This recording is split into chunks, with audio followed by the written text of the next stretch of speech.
दिल्ली के मुख्यमंत्री अरविंद केजरीवाल एक दिवसीय गुजरात दौरे पर हैं। इस दौरान वो मीडिया से मुखातिब भी हुए। उन्होंने बड़ा ऐलान किया है। जी हां, उनका कहना है कि 2022 विधानसभा चुनाव में दिल्ली में आम आदमी पार्टी सभी सीटों पर लड़ेगी। इसके साथ ही उनका ये भी कहना है कि पार्टी के कार्यकर्ताओं और सदस्यों ने इसकी तैयारी भी शुरू कर दी है। अब आपको सुनाते हैं कि अरविंद केजरीवाल ने क्या कुछ कहा है। आप सब लोगों को मेरा नमस्कार।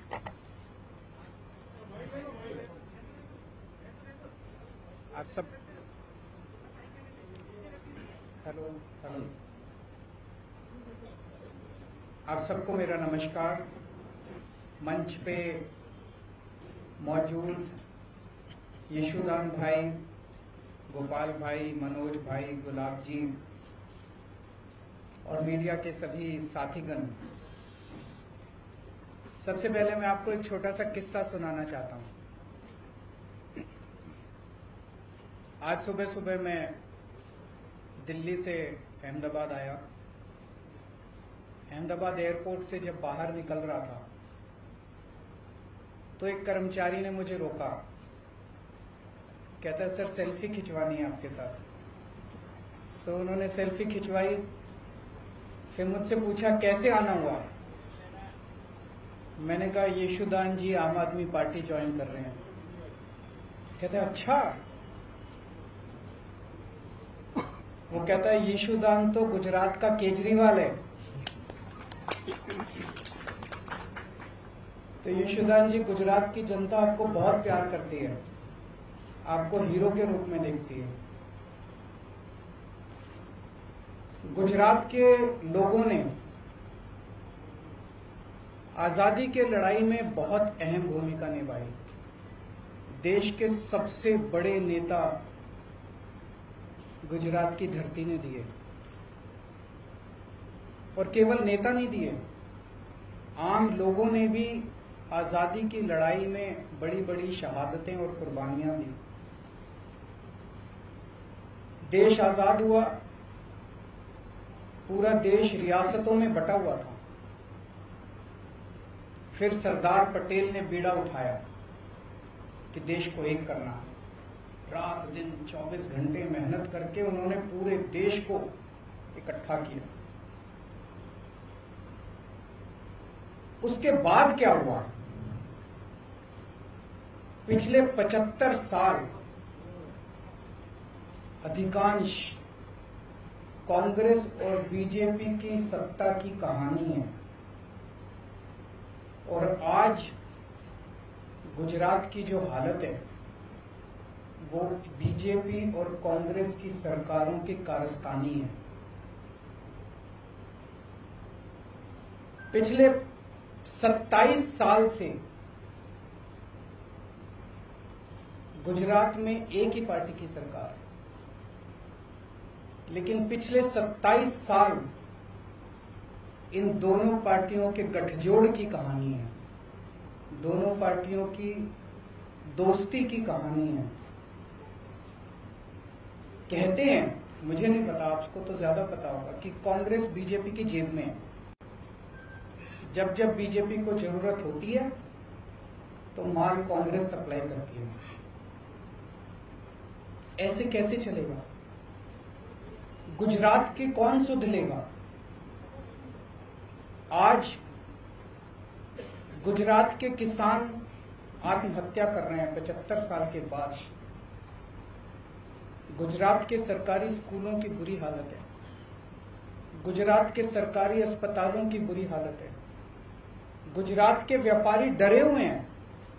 डरने की क्या जरूरत है? अब तो देश आजाद हो गया, किसी की हिम्मत नहीं है। अभी कुछ साल पहले मेरा एक दौरा लगने वाला था। गुजरात का एक बहुत बड़ा चेंबर ऑफ कॉमर्स है, उन्होंने मुझे इनवाइट किया। ऐन वक्त पे गुजरात के अथॉरिटीज ने उन पे प्रेशर डाल के मेरा दौरा कैंसिल करा दिया। ये क्या बात हुई?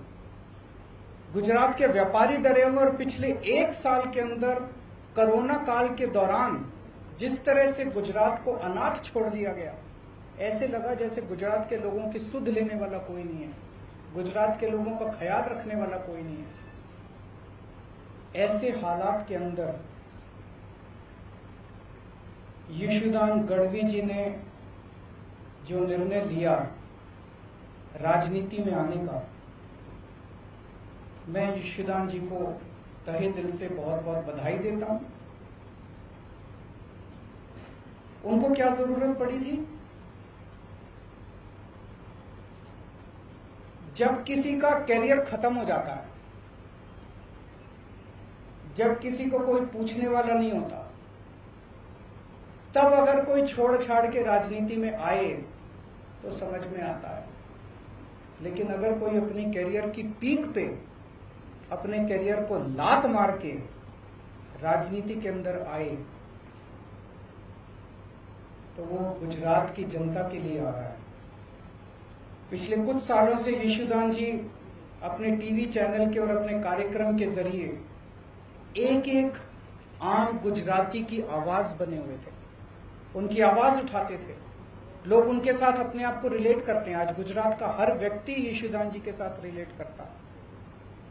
लोगों को लगता है कि वो हमारी आवाज उठा रहे हैं, लेकिन सिस्टम के बाहर रह के आवाज उठा के समस्याओं का समाधान करवाने की अपनी एक सीमा है। सिस्टम के बाहर रह के हम नुक्स निकाल सकते हैं, शोर कर सकते हैं, आंदोलन कर सकते हैं, टीवी के ऊपर आवाज उठा सकते हैं, डिबेट कर सकते हैं, न्यूज में दिखा सकते हैं। लेकिन अगर सामने वाली सारी पार्टियां मिली हुई हों और उनको सुनने की जरूरत ही नहीं है, अगर सामने वाली पार्टियां कहे जो करना है कर लो, हमें तो कोई परवाह नहीं है, तुम जितनी आवाज उठानी है उठा लो, हमें तो कोई परवाह नहीं है, चुनाव का नतीजा तो पता ही है, हमें तो जीतना ही है, तो फिर क्या करेगा कोई आदमी?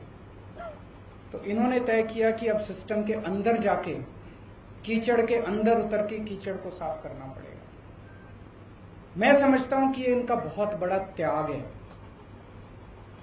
ये छोटी बात नहीं है कि अपने कैरियर के पीक के ऊपर, कैरियर के टॉप के ऊपर जब कोई आदमी बैठा और वो अपनी कैरियर को लात मार के अगर वो राजनीति में आया है, तो मैं समझता हूं कि उन्होंने बहुत बड़ा त्याग किया है। मैं इनको बहुत बहुत बधाई देना चाहता हूं, इनके त्याग को सलाम करता हूं। और मैं समझता हूं कि जो आम गुजराती आज विकल्पहीन हो गया था, उसे लगता था कि विकल्प ही नहीं बचा गुजरात की राजनीति के अंदर, ये दोनों तो एक ही हैं, इनको वोट देना है, इनको वोट देना है, कोई फर्क नहीं पड़ता है, एक ही हैं ये दोनों। आज उनको एक सार्थक विकल्प मिला है। गुजरात के अंदर बैठा हुआ भी हर आदमी देख रहा है कि अगर दिल्ली के अंदर बिजली मुफ्त हो सकती है, 24 घंटे बिजली हो सकती है, तो गुजरात के अंदर बिजली इतनी महंगी क्यों है? गुजरात के अंदर बैठा हुआ आदमी देख रहा है कि अगर दिल्ली के अस्पताल 5 साल के अंदर इतने अच्छे हो सकते हैं, दिल्ली के स्कूल 5 साल के अंदर इतने अच्छे हो सकते हैं, तो 70 साल के अंदर गुजरात के स्कूल और अस्पताल अच्छे क्यों नहीं हुए? अब होंगे, अब बदलेगा गुजरात। अब यशोदान भाई ने जो बीड़ा उठाया है, मैं भगवान से प्रार्थना करता हूं, आज हम सब लोग मंदिर में बैठे हुए हैं, पवित्र स्थान पे बैठे हुए हैं, मैं भगवान से प्रार्थना करता हूं कि जो सपना, गुजरात के लोगों का सपना पूरा करने का जो यशोदान भाई ने संकल्प उठाया है, वो यशोदान भाई, गोपाल इटालिया जी, मनोज भाई, इनकी पूरी टीम गुजरात के 6 करोड़ लोगों के साथ मिलके अब सब मिलके गुजरात को बदलेंगे। बहुत बहुत शुक्रिया।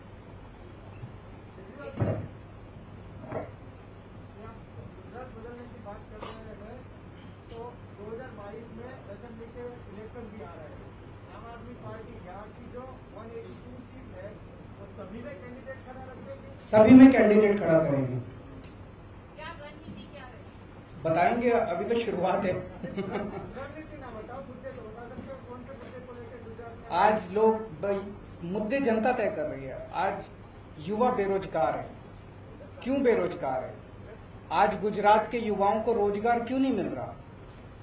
रोजगार तो बात की बात है, युवाओं को कॉलेज में एडमिशन नहीं मिल रहा। कॉलेज तो बात की बात है, युवाओं को स्कूल के अंदर अच्छी शिक्षा नहीं मिल रही। आज किसान आत्महत्या 70 साल के बाद क्यों कर रहा है? आज आपने कोरोना काल के अंदर देखा कि सरकारी अस्पतालों का और डिस्पेंसरियों का क्या हाल था। आज गुजरात के स्कूल खराब क्यों हैं?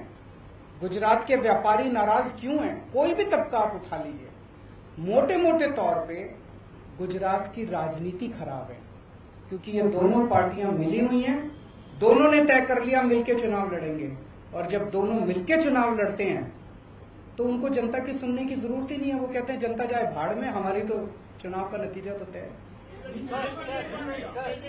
गुजरात जो अड़िखम गुजरात बोलते हैं, तो क्या दिल्ली मॉडल गुजरात होगा? नहीं, हर एक राज्य का अपना मॉडल होगा। दिल्ली का मॉडल दिल्ली मॉडल, गुजरात का मॉडल गुजरात मॉडल। किसी भी स्टेट की अपनी समस्याएं हैं, अपने समाधान हैं, अपना मॉडल है। गुजरात के 6 करोड़ लोग अपने विकास का मॉडल खुद तय करेंगे।